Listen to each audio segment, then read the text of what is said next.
let's update the top 10, okay? I will give you guys the updated top 10 as it stands this week, and we're going to formulate that into a full-blown top 10 mock draft. Picking number 1 overall, Houston Texans. Number 2, Carolina Panthers. Number 3, Las Vegas Raiders. 4, Pittsburgh Steelers. 5, Detroit Lions.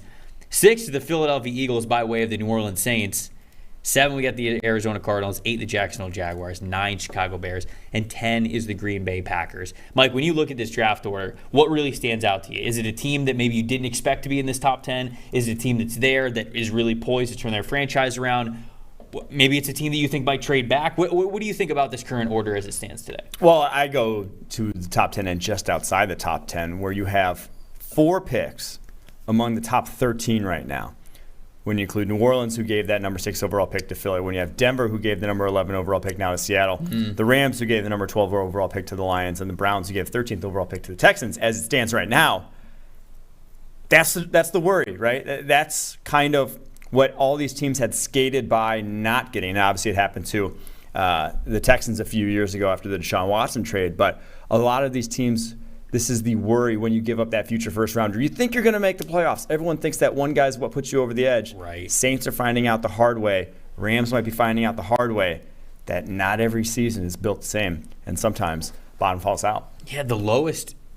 So when I say the lowest, I mean further down the draft order. The lowest pick that we have that was traded was San Francisco's pick to the Denver Broncos, but that was Miami's pick. So, 20 being the latest here, like you said, you always figure you're going to be picking somewhere in the 20s, hopefully a lot closer to the 30s, contending for a Super Bowl. But that's not even close to the case. We had a bunch of trades, and it's 5 different picks.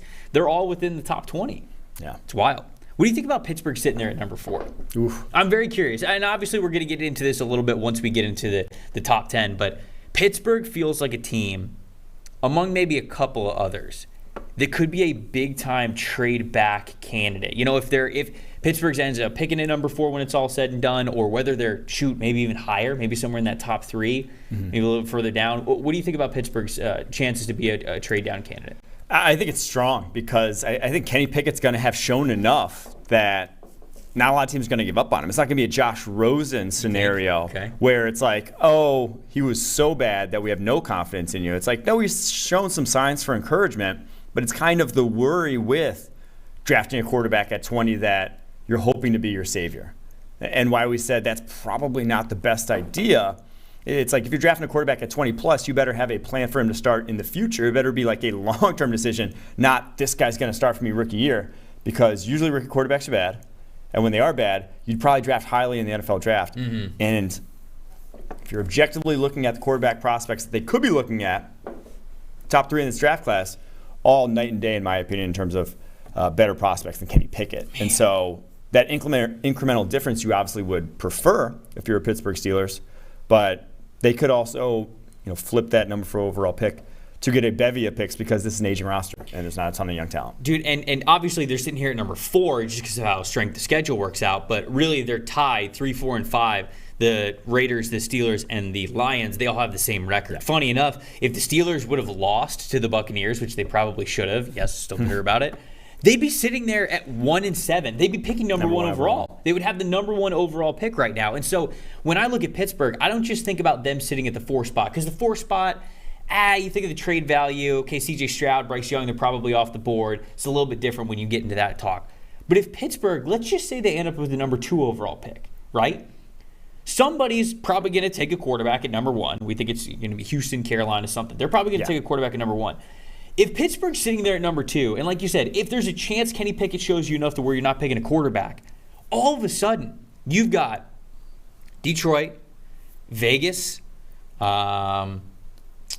Indianapolis, wherever Indianapolis is going to be at the end of the year. All of these teams desperate for quarterbacks. If they're sitting there, if Pittsburgh's sitting there at number 2, what's stopping Detroit from having their 2 first-round picks, let's say number 5 and let's say number 12 where they're currently sitting, and Detroit goes, we'll give you 5 and 12, we can get up to 2 to go get a quarterback. Because Detroit has to, right? They're basically in that situation. So Pittsburgh, the more games they lose, it's not just the potential of a quarterback, but it is the ability to trade down now because they might have that guy that they think could still be a good quarterback for them. And all of a sudden, you got 2 top 12 first-round picks. It's very much shaping up to be like 2021, where if you're sitting there in the top 3, like Miami was, and this obviously could be the Steelers this year's draft, and you're not going to draft a quarterback. And if you looked at these quarterbacks and said, I'm going to stick with my guy, which, sure, by all means, do that, whatever.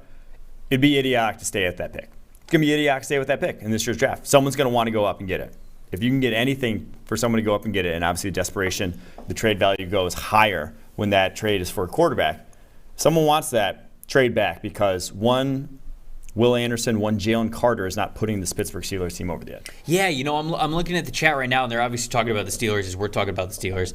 El Mucho Ding Dong, our chat champ from earlier in the week, said, imagine the Steelers running J.J. Watt and Will Anderson off the edges and Cam Hayward maybe still playing inside before he retires. I mean, that is a nasty D-line. Yeah. The thought of those guys all playing together. Elliot said Pitt fans would go crazy if they pass on Will Anderson to trade down, and I'm here for it.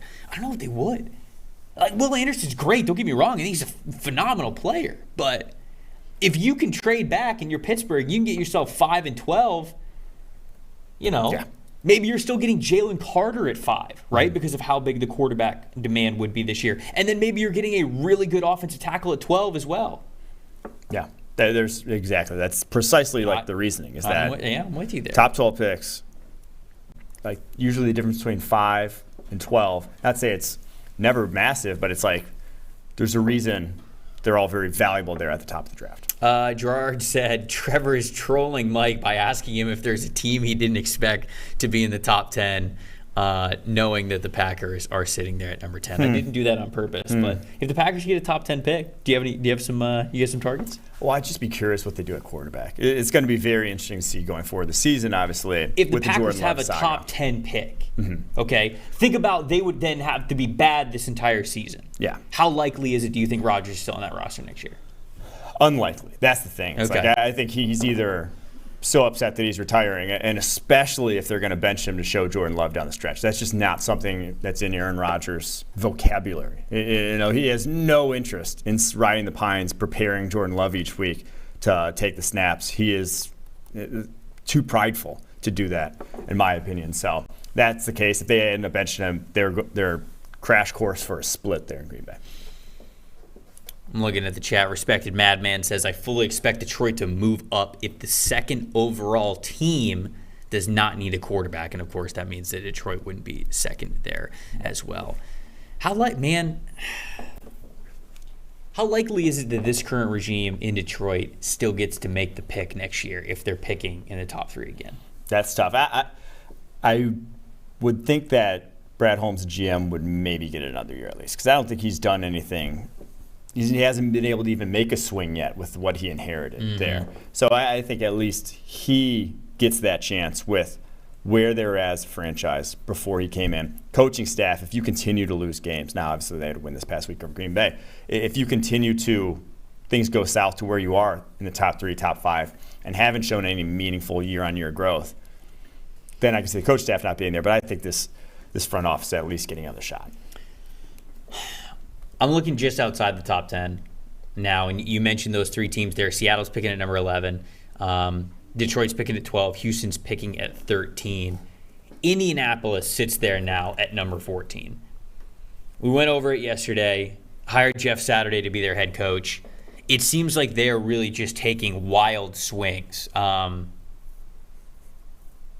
Is this another team that has to get aggressive no matter what, I guess is what I'm saying here? I think they will. Because at 14, you know what I'm saying? Like, I think they're ending up lower than 14 is the other thing. Where do you think they end up, though? Because you know what I think is going to screw them over? They're 3-5-1. That and 1 screws you when you were trying to get lower and lower into the draft order, because that tie is half a win, essentially. So any team that you're tied with, it doesn't even go to strength of schedule. You're looking at the difference between I mean, look, Carolina's picking number 2 overall in the draft. They have 2 wins this season. And I know bye weeks are involved in everything, so that'll get sorted out. But they've got 2 wins this year. The Colts only have 1 more win than them. They have 3, and they're all the way down at 14. That's how massive of a difference this is between wins and losses. And that tie, I think, is going to screw Indianapolis over from where they want to go. Well, seeing Sam Ehlinger play quarterback, though, I think if they start in the rest of the year, they're getting where they want to go. Okay. All right. Let's dig into it. Let's dig into it. I just wanted to give a shout out to the Colts because we weren't going to get to talk about them during the top 10, but let's get to the mock draft here. Mike, I'm going to start with the odds. We decided that would be the case because there is a certain team that has a certain pick in this top 10, which you know very well, and I would like to see what your final selection would be there. So I'm picking for the Houston Texans at number 1 overall. I think the Houston Texans are a team that is destined for a top 3 pick, whether it is this first one here in the draft, second or third. I cannot imagine they're picking much further down the order than that. Number 1 guy, in my opinion, for a team that needs a quarterback is Bryce Young from Alabama. I understand that everybody's just going to bring up the measurables. I mean, he's barely 5'10". He's a smaller quarterback. People like to stay away from smaller quarterbacks, especially the ones that aren't super mobile, which I don't think Bryce Young's the fastest guy in the world. He's got escapability, he's got some mobility, but he's not like he's this big-time weapon with his legs like, say, Kyler Murray was when he was coming out. But the thing about Bryce Young to me is that he just truly has that it factor that other quarterbacks don't, man. I watched that Tennessee game, and even though they lost to Tennessee, time after time after time, Tennessee was in his face with pressure. They were hitting him after the play, and yet every single time it felt like when that ball left his hand, no matter how hard of a hit he was about to take, went exactly where it needed to go. When the play is breaking down and absolutely nobody else in college football could make magic happen, Bryce Young does. He's the reigning Heisman Trophy winner for a reason. He has some incredible PFF grades that we're seeing on screen there for a reason. I think he is the next franchise quarterback that we're going to see in the NFL, and I would be picking him number 1 overall to the Texans. I am in complete agreement with you there. The height, size, whatever, arm talent's there.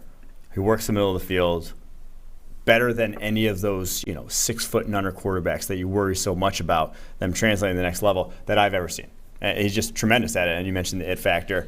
He's going to do whatever it takes. So, yeah, I am in complete agreement with you there. All right. Bryce Young, who you got at number 2? Number 2 is overall, the Carolina Panthers. I have the Carolina Panthers then selecting Will Levis, quarterback. Oh, you Kentucky. Did it. He did it. Oh, man. The chat was going wild before the show saying that you were going to take Levis number 1 overall. And you take him with number 2. Technically your number 1 pick. So number 1 pick. Let's hear Carolina Panthers. It's a swing. It is a swing of the bat on a guy who has the best physical profile in this draft class. A better physical profile than anyone else in last year's draft class. I mean, he has an insane arm. He said 80 yards on the show a couple weeks back. Yeah. You see his tape, and I believe it. He has an absolute cannon, one of the quickest releases in the class, too. It's not one of the longer releases like some of the guys in last year's class had big arms, but had a little bit longer releases to get it there. I think Will Levis has a great tight release, and he's a heck of an athlete. I mean, his escapability, can make plays with his legs, can actually be a value add in the run game, but they don't use that in Kentucky. It's one of the things, like, he has it, but it's almost like when Justin Fields didn't look good earlier this year in his rookie year, you got to use that threat to really tap in to those guys with the tools. And right now, Kentucky's offense is not utilizing that with Will Levis. He's still producing. His numbers are never going to look like Bryce Young's numbers, C.J. Stroud's numbers, because he's not working with that level of talent around him.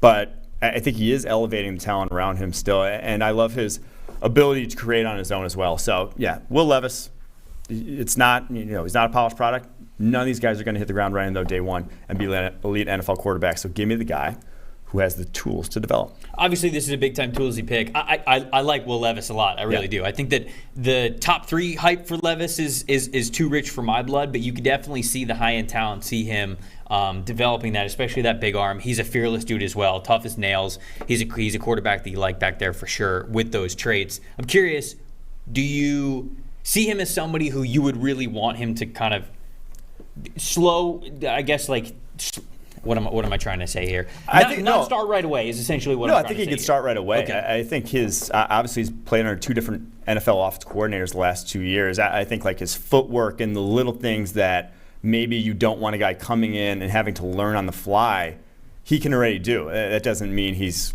going to be great right away, but I think it's going to be he's going to get a lot of Josh Allen comps, but it's going to be that's how you're going to have to introduce him to the NFL. It's just a trial by fire. Just get him in the league as quick as possible, or into your offense as quick as possible, having full control over it, and then see what he can do in that to try to tailor that offense over the years to his strengths. Why Big Jordan is in the chat, and he is furious because I think it looks like he thinks Matt Corral is better than Will Levis.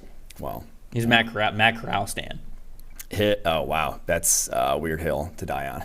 Corral was it was not NFL ready, to say the least. Okay. All right. Just wanted to give you a chance to address it. Las Vegas Raiders are up at number 3.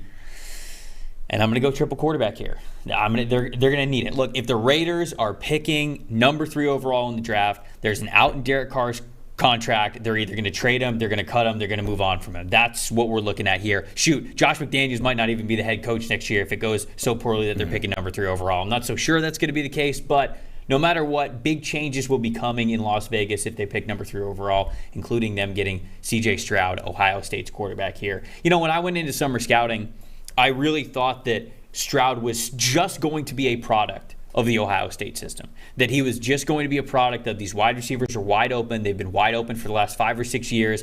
I know that the talent pool of what they have versus their opponents is often very wide, or the talent gap, I should say, is very wide. But you know what?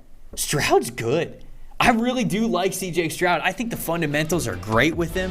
I love the wide base that he has every time that he's throwing the ball. I think he's got a big arm. I think he's got a good release. I think everything that he does just feels very clean. Now, I don't think he is anything close out of structure to what Bryce Young is. And that's why it is not really a debate for me between these two guys. But I still think Stroud's a really nice quarterback prospect. I still think he can be a guy who can be a long-time starter for a team.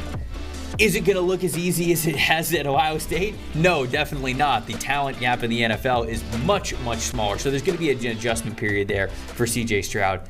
But he's still got really nice arm talent. I think he's got, like I said, I think he's got great fundamentals. And because of that, you see a really tight spiral when he throws the ball. You see really good accuracy and ball placement when things are working out for him. So when you keep him clean, when you keep him in structure, he's shown that he could be a really nice quarterback prospect. And I think that he'd be a worthwhile pick for them in the top 5. Yeah, like the only sort of, I don't say the only knocks, but the biggest worry is just that it's one of those Zach Wilson-esque situations there that he's working with, where it's so nice that he doesn't have to develop good habits at quarterback. He can almost develop bad. He's got better habits than Wilson did. Better habits than Wilson. Better habits than Fields. But he is in such a situation that it's like it can change your speed. It can change your eyes. It can change a lot of plays, sort of aspects to your game that to a detriment when projecting to the NFL.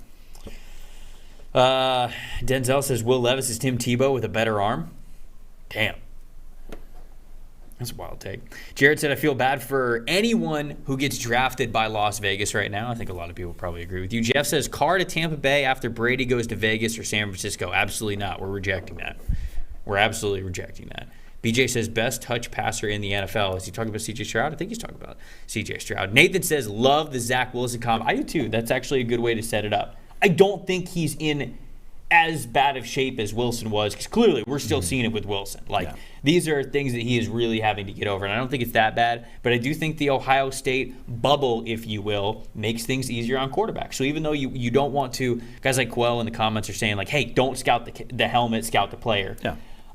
You do want to do that, but you also do have to take situations into account, because these guys are learning among certain situations, and let's face it, it's easier at Ohio State. They have more talented players than most of the teams they go up against. So that's just kind of the natural tendencies that they end up creating. So what about you at number 4? We've got 3 quarterbacks off the board. I can't imagine another quarterback's coming off the board here with the Steelers at number 4. No, I think the quarterback drop-off fairly steep after those top 3. So at number 4, we're going to go Steelers drafting Will Anderson, the Alabama edge rusher. I could see an argument for Jalen Carter here. Obviously their interior is taking some hits, with Stephon Tuitt retiring in recent years. But it's the Anderson's type of talent that you don't pass up. I think the shelf life of edge versus shelf life of interior is a lot longer on the edge. And I also think that those guys have a sort of track record of producing earlier in their NFL careers than defensive tackles do. So that's why I lean edge, but I do think they're similarly tiered in terms of talent at their respective positions. Man, Will Anderson, TJ Watt, it's tough. Cam Hayward. Yeah. What are you going to do? Well, I mean, probably try to run the ball. That's it. That's all you can do, man. I think that would be a scary, scary sight. But as we talked about right before we started this draft, chances the Steelers could even be a candidate to trade back as well. So I think you take Will Anderson if you're sitting in this spot for Pittsburgh. I know Pittsburgh needs offensive line too. I don't know if they'd pick an offensive lineman in the top 5 over guys like a potential quarterback selection, a Will Anderson and Jalen Carter. But they do need offensive line. So if the Steelers do end up winning a couple more games, they're picking more towards closer to 10 than they are 1. I could see them going for an offensive lineman, but I agree with you that Will Anderson and the idea of him on the other side of TJ Watt is tough to pass up. Detroit Lions at number 5. I feel bad for the Lions in this scenario. We've already got 3 quarterbacks off the board. Like, I can't even reach and pick Levis for them at number 5. So I'm going to go with the best player available. I'm going to go with the best player on the board. You got to figure out quarterback some other way. I go Jalen Carter here. Defensive line for the Lions, still a work in progress. Yes, they invested a high pick in Aiden Hutchinson last year, but they need some more to infuse into that. If they get themselves Jalen Carter, all of a sudden they're getting one of the best overall players in all of college football over the last 2 years. 89.8 PFF grade, 86.7 pass rushing grade, 78 run defense grade. But man, this dude is strong as an ox. He is so explosive off of the snap as well. That Tennessee game was just littered with pressures all over the place from Jalen Carter. In fact, Mike, I saw a play where he was lined up, I believe as a 3-tech defensive tackle, and they had him going up against the guard. The center was also kind of giving him some extra looks in case he needed help. He did need help. He splits him, and the running back behind them even had to come in and try to block him, and yet Jalen Carter, through a triple team, still recorded a pressure on that play. That's what we're talking about. That's the kind of freak that we're talking about on the interior here. Even on last year's national championship winning defensive line for Georgia, which held a future number 1 overall pick in Trayvon Walker, people said that Jalen Carter was the best guy on that defensive line. I believe it. So I got him going number 5 overall to the Detroit Lions. Yeah, I'd put him, in the annals of PFF college grading, since we've been doing this since 2015 draft. I'd put him right there with Quinnen Williams as the top DTs we've scouted. He probably has better physical profile even than a Quinnen Williams in terms of size, in terms of length, in terms of like play strength. Quinnen probably more productive at the collegiate level, but Jalen Carter was the best defensive lineman on Georgia last year. He had the highest pass rushing grade last year when they had 5 probably first rounders on that defensive line. So yeah, he's going top 5, top 6, and he's a very safe pick, I'd say. Elliot's saying, I don't know if interior defensive line is their issue. McNeil and Buggs are fine. I think McNeil's nice, but let's be real. I mean, if you could would you love a good defensive line? You would love a good defensive line. I think you would love to upgrade the Detroit Lions defensive line. I think they do need interior defensive line help no matter what. Even if you look at the guys there and say, okay, they've got some nice plays. I mean, Jalen Carter would give you the excellent plays. He would take things to the next level. Okay, we got a number 6. And it goes to speak to like the Lions. It's like you can never really have enough defensive linemen, as we're going to see with this Eagles pick, where they go Clemson defensive end Miles Murphy, because the Eagles, as pretty much everyone and their mother seen this year, load up on defensive linemen. They're happy to draft a Jordan Davis with the top 15 pick to just have him play 20 snaps a game, because in those 20 snaps a game he's going to be dominant, and that's what you want on your defensive line. You want impenetrability.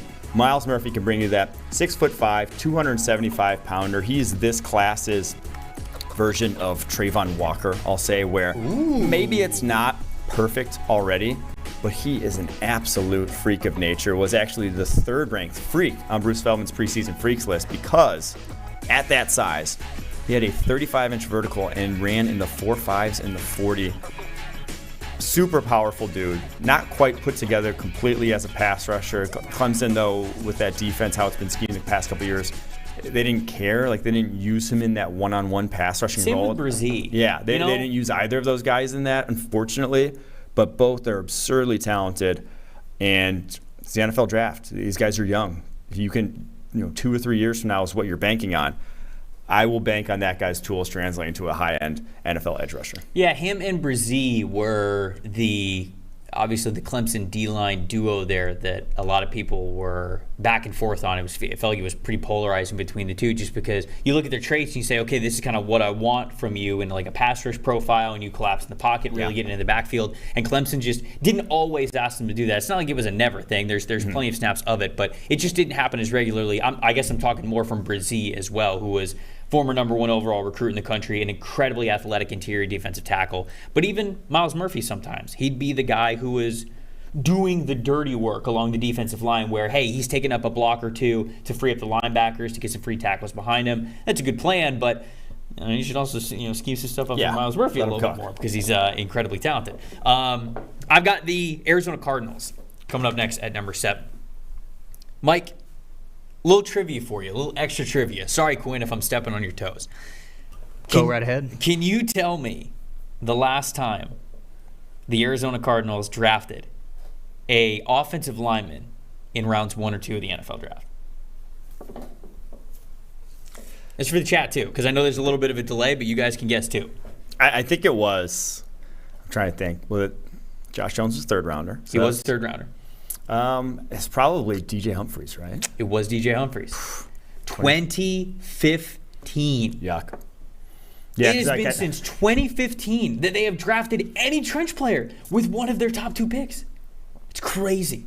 It has to stop. Mm-hmm. The madness has to stop. And it stops here at number 7 overall. I've got him taking Northwestern offensive tackle, Peter Skoronski. I went into this season after doing summer scouting, and I was like, Skoronski might be a little bit limited athletically. He's not the most explosive guy, but you love his tape. It just feels like he is such a natural for an offensive lineman. He understands so much of what's going on. He knows how to position himself. He knows where the hands go. He knows how to redirect. He doesn't panic. He's calm. He's confident. A lot of people are like, maybe he's more built for a guard because of his athleticism, maybe his arm length. Dude, this guy can win a tackle. Look at that. 93.1 pass blocking grade so far this season. 86.1 overall grade. Mike, he has played 694 snaps at left tackle this year. And he has allowed 1 sack, 5 pressures. That's it. This guy has been an absolute wall on the left side of the offensive line.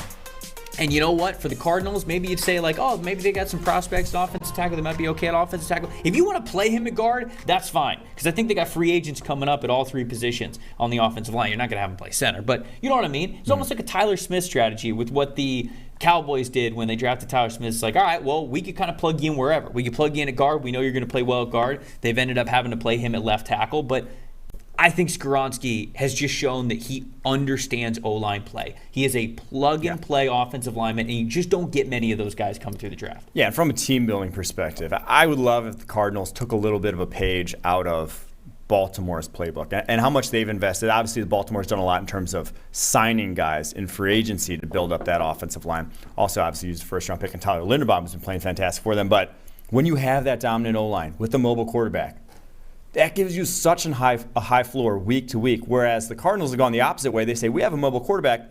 Hey, Kyler, you figure it out behind this kind of shitty offensive line. Like we believe that you can make plays on your own, so we're not going to invest in the offensive line in front of you, which, yeah, you can get by, but then you're going to be as inconsistent as you have been this year, whereas if you just build up that O-line, make it a top 5 to 10 unit in the NFL, you are going to put up points week in and week out because it's so difficult to defend with a mobile quarterback like Kyler Murray. Gustavo says the Cardinals are going to draft another linebacker. Yeah, I mean, I bet they would draft Bijan Robinson here, Texas running back, before they draft Peter Skoronski. I would bet good money if the same regime stays in place. We're trying to be hopeful. We're trying to be hopeful here, Mike. We want him to make the right move. Trevor in the chat says Olu Fashanu, the offensive tackle from Penn State. Yeah, he's very good. He is very good as well. His stock is absolutely on the rise. People are getting some more eyes on him for sure. BJ saying that Steve Keim is a draft magician. That's one title for him. He made a lot of picks disappear. He did? Oh, man, there it is. All right, who you got at number 8? At number 8, Jacksonville Jaguars. Going with, obviously there's a number of positions you could need at this point, but I'm going with the one position that stands out to me above the rest for them, wide receiver. That guy, they need a bucket getter. To me, Quentin Johnston, the TCU wide receiver, can be that guy. Maybe not year one. He's probably not the polished year one impact guy we've come to expect and see from Drake London, Garrett Wilson this past year, Jamar Chase, Jalen Waddle the year prior, Devontae Smith. I'm not putting him in that conversation, but his physical ability is very much not only in that conversation, it's right at the top of that conversation. At 6'4", 215 pounds. He's going to run probably in the low 4.4s, maybe high 4.3s. Yeah. 40-plus inch vertical. Like, the guy can get off the ground, be your contested catch guy that Trevor Lawrence so desperately needs. Because going back to his college days at Clemson, he loves to throw those go balls. He loves to throw those back shoulder balls. He loves to throw those hip-to-hip, not really open routes. But he trusts his ball placement and his receivers to get it. You think about T. Higgins and all he produced in that Clemson offense. Quentin Johnston is that to a T. And then he's also your throw a screen to him on the outside guy, because after the catch, at his size, he's Brandon Marshall-esque. Like, he is as good as it gets in terms of with the ball in his hands. Already 15 broken tackles on 42 catches this season for Quentin Johnston. Look, he was my number one wide receiver going into this season, and simply it wasn't based on stats. He hasn't had a ton of stats. It's not like you can look at the production and say, yeah, there's a slam dunk top 10 wide receiver kind of a pick like you were saying. But he looks more athletic than it feels like the rest of the top of this class does. You look at guys like Jordan Addison, Jackson Smith and Jigba, right? Keishon Butte, maybe A.T. Perry if you like him, right? Like, there's a lot of guys who are in this group and you say, okay, they do a lot of things well, but it's not like there's this great athlete that I'm betting on here. It's more savviness, more smoothness than it is explosiveness. Quentin Johnston has explosiveness. So that's the trait that I want to bet on, especially what we've seen this year as a true deep threat receiver, a guy who's going to go up and get contested catches as well. So vertical threat, would love to see Trevor Lawrence get this kind of a player. Brings us to number 9 overall, the Chicago Bears. I'm looking at the defensive side of the ball, and I know they need a wide receiver. I know they need some more explosive playmakers in the passing game, but I just kind of said that Quentin Johnston would have really been the only guy that I would have bet on for a top 10 pick, so you just took him off the board there. I'm going to go with defensive line. Okay, Robert Quinn's out of there. I think they got some young guys that they like, but I want to get some more pass rush in there. This might be a little bit rich for some people's blood, but I love Jared Verse, man. The edge rusher from Florida State. Played at Albany over the last couple of years. Now he's at Florida State. Showed immediately right out of the gate that he was not afraid of this upper level of competition. When he was fully healthy at the beginning of the year, had 8 pressures, 2.5 sacks against LSU in that second game of the season. 6'4", 255 pounds, and I think he's just scratching the surface. He's been a little hurt this year, so his numbers aren't that great, but still leads the ACC in tackles for loss, still leads the team in sacks. I think this guy's potential is through the roof. Might it take a little bit, maybe a year and a half for him to really catch fire in the NFL? That might be the case, but I just look at how dominant this player was at Albany at the FCS level, how dominant he was at the beginning of his career with Florida State earlier this year, and I've got to think that there's just more in the tank there. With those reps, that explosiveness, how fast and violent the hands are, and he's learning more moves, he's learning how to go up against better competition.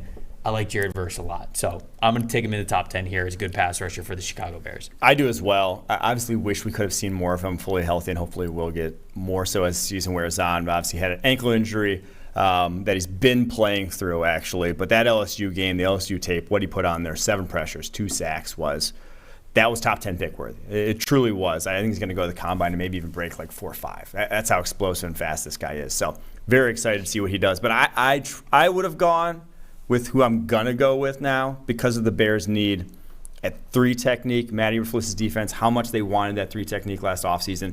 I think this guy can be a game changer at that position in the NFL.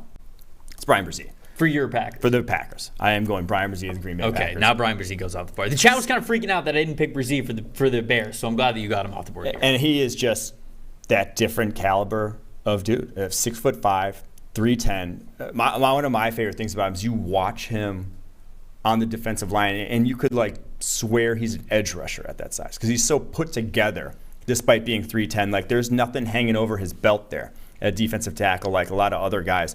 He is holding it like an edge rusher would hold it, and that's why he has been so productive over the course of his career. Obviously dealing with an ACL tear that he had in 2021 coming off.